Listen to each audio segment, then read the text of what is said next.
Al-Quds brigade का Israeli सेना पर हमला। इजरायली टैंक पर अल-कुद्स ब्रिगेड ने हमला किया। हमले में इजरायली टैंक पूरी तरह से तबाह हो गया। देखिए किस तरह से ये जो हमला टैंक पर किया गया, इजरायली टैंक पर, ये अल-कुद्स ब्रिगेड की तरफ से किया गया और देखिए किस तरह से जलकर राख हो गया ये इजरायली टैंक। ये हमला अल-कुद्स ब्रिगेड की तरफ से किया गया है और इजरायली टैंक को निशाना बनाया गया।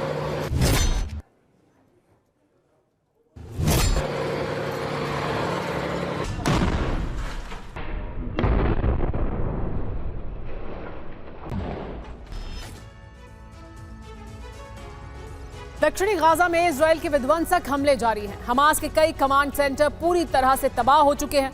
अगर यही हाल रहा तो हमास जल्दी जंग हार सकता है। अब हमास ने अपनी युद्ध नीति बदल दी है। 2 मोर्चों पर इजरायल को फंसा दिया है। दक्षिणी गाजा में हमास लड़ाकों ने गुरिल्ला वॉर में आईडीएफ सैनिकों को घेर लिया है। दूसरी तरफ हमास इजरायल पर 7 अक्टूबर से ही बड़ा हमला कर सकता है, यानी रक्त संहार का नया फेज शुरू हो चुका है, जिसमें दोनों तरफ से खूब बारूद बरस रहा है।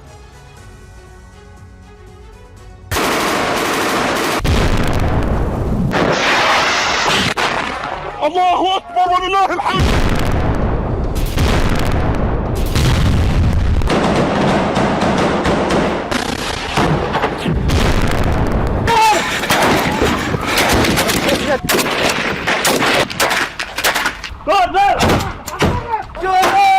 उत्तरी गाजा से लेकर दक्षिणी गाजा तक इजरायल विध्वंसक हमले कर रहा है।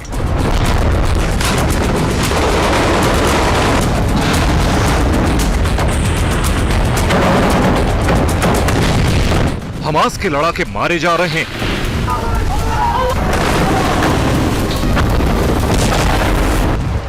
इतनी तबाही के बाद भी हमास का संपूर्ण अंत करने में इजरायल नाकाम हो रहा है।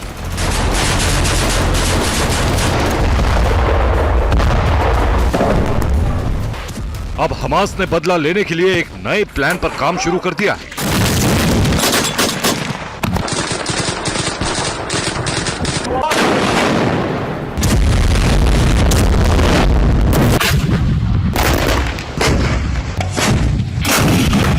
हमास की मॉडस ऑपरेंडी इस तरह है। वो एक तरफ दक्षिणी गाजा में आईडीएफ लड़ाकों को उलझाकर रखेगा, दूसरी तरफ इजरायल में विध्वंसक हथियारों से तबाही मचाएगा। यानी हमास 2 मोर्चों पर इजरायल पर बड़ा प्रहार करने वाला है।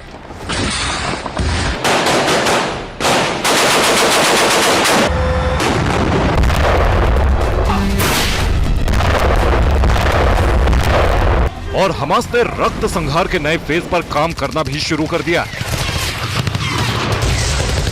इसकी शुरुआत गाजा से हो चुकी है।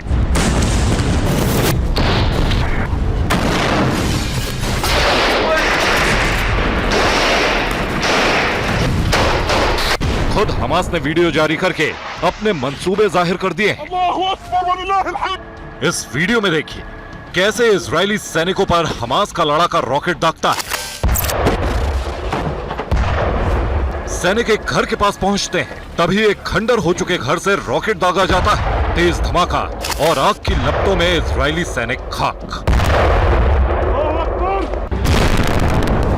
अब इस वीडियो को देखिए जिसमें कई इजरायली टैंक खान यूनिस की घेराबंदी करके खड़े हैं। तभी एक ऊंची इमारत से ड्रोन से बम गिराकर एक टैंक को तहस नहस कर दिया जाता है।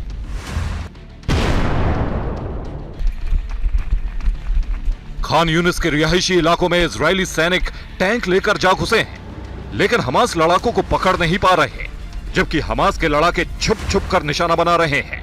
देखिए कैसे रॉकेट से एक टैंक को उड़ा दिया। इसके अलावा बड़ी इमारतों को तोड़ने के लिए आईडीएफ ने बुलडोजर और टैंक दक्षिणी गाजा में उतार दिए हैं। घेराबंदी के बावजूद हमास लड़ाके पकड़ में नहीं आ रहे, जबकि वो जवाबी हमले में इजरायल को नुकसान पहुंचा रहे हैं। देखिए कैसे बुलडोजर पर रॉकेट दागकर उसे पूरी तरह तबाह कर दिया। अल्लाहु अकबर वलिल्लाहिल हम्द।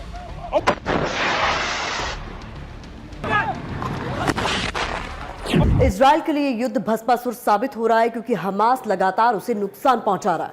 7 अक्टूबर को हमला करके हमास ने इजरायल को दहलाया था, लेकिन गुरिल्ला युद्ध से उसे गाजा में फंसा दिया है। हमास लड़ाके लगातार जगह बदल रहे हैं।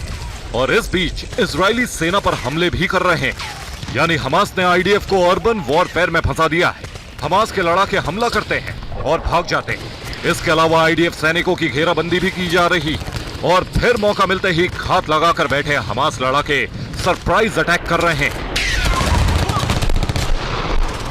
खास बात ये कि हमास लड़ाकों के पास विध्वंसक हथियार भी हैं, जिससे वो हमले करके आईडीएफ सैनिकों को करारा जवाब दे रहे हैं। इतना ही नहीं, हमास के जाल में आईडीएफ सैनिक बुरी तरह फंस गए हैं। हमास ने टॉय ट्रैप बिछाया है, जिसमें वो तहस नहस हुई बिल्डिंग में खिलौनों और दूसरे सामान में बम छुपाकर छोड़ जा रहे हैं, जिससे आईडीएफ सैनिक आए तो बम से उड़ जाएं। ये एक वीडियो सामने आया है जिसमें हमास के टॉय ट्रैप का खुलासा हुआ है। एक टेडी बियर के अंदर से बम और AK-47 मिली।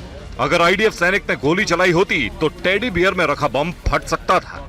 इतना ही नहीं, हमास के लड़ाकों को लगातार हथियार मिल रहे हैं, जिससे वो इजराइल को दहलाने की तैयारी में है।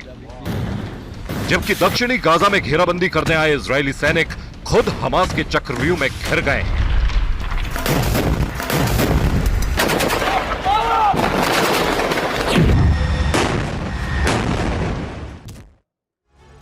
इजराइल को दहलाने के लिए हमास के पास ऐसे विध्वंसक हथियार हैं जो भारी तबाही मचा सकते हैं। इसी के दम पर हमास इजराइल को टक्कर दे रहा है। समंदर की तरफ से इजराइल पर हमला करने के लिए हमास के पास अल असेफ नाम का एक अंडर वाटर ड्रोन है, जिसे उसने खुद तैयार किया है। अल असेफ में गोप्रो स्टाइल कैमरा लगा है। ये एक गाइडेड टॉर्पीडो की तरह काम करता है, जो मल्टीपल टारगेट को ध्वस्त कर सकता है। इसके अलावा M90 मल्टीपल रॉकेट लॉन्चर है, जो 8 रॉकेट स्लॉट के जरिए 90 किलोमीटर की रेंज में टैंक आर्मर्ड व्हीकल को तहस नहस कर सकता है। इसी रॉकेट लॉन्चर के जरिए हमास इजराइल पर लगातार हमले कर रहा है। इतना ही नहीं, हमास क्लस्टर बॉम्ब की ताकत से भी लैस है। रॉकेट से एक साथ कई छोटे छोटे बॉम्ब गिराए जा सकते हैं, जिससे एक बड़े इलाके में बमबारी की जा सकती है। इसमें टाइमर लगा होता है, जिससे तय वक्त पर टारगेट के पास धमाका हो। ये इतना विध्वंसकारी है जिस तरह से ये कई देशों में प्रतिबंधित है।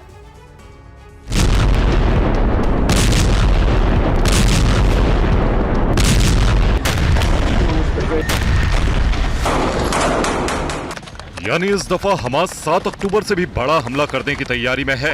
इसलिए वो लगातार हथियार इकट्ठा कर रहा है, जिसमें से अधिकतर हथियारों का प्रोडक्शन उसने खुद किया है और दूसरे हाईटेक हथियार ईरान से उसे मिल रहे हैं।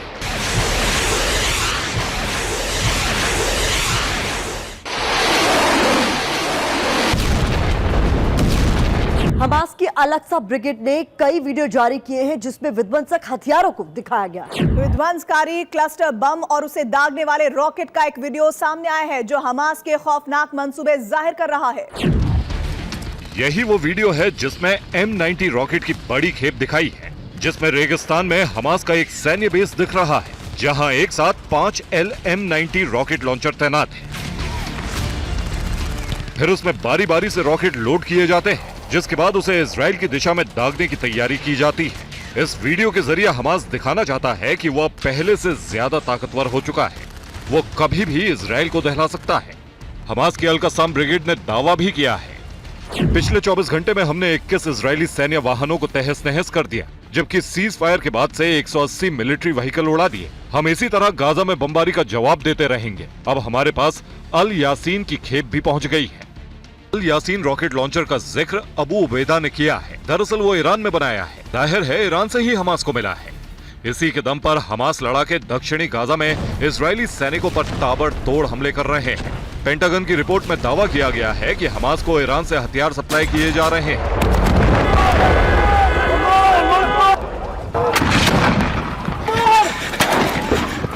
जिसमें ईरान की बनाई सारम मिसाइल, जो शॉर्ट रेंज मिसाइल है, 300 किलोमीटर अटैक क्षमता है और 500 किलो तक विस्फोटक ले जाने की क्षमता है। इसके अलावा ईरान का बनाया अल यासीन 105 एंटी टैंक रॉकेट भी हमास को मिला है, जिसकी रेंज 300 से 500 मीटर है। इसे इजरायली टैंक मरकावा का काल कहा जा रहा है। इसके अलावा कमान 19 भी हमास को दिया गया है। कमान एक अटैक एंड सर्विलांस ड्रोन है, जिसकी रेंज 3000 किलोमीटर है, जो 300 किलो विस्फोटक ले जाकर तबाही मचा सकता है। इन हथियारों के दम पर हमास दक्षिणी गाजा में इजरायली सैनिकों पर कई इलाकों में भारी पड़ रहा है।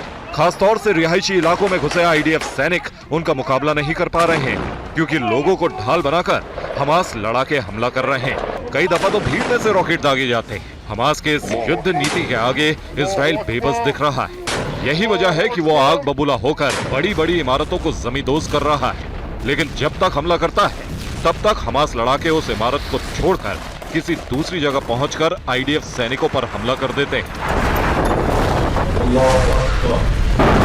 Bureau report, TV9 Bharat first.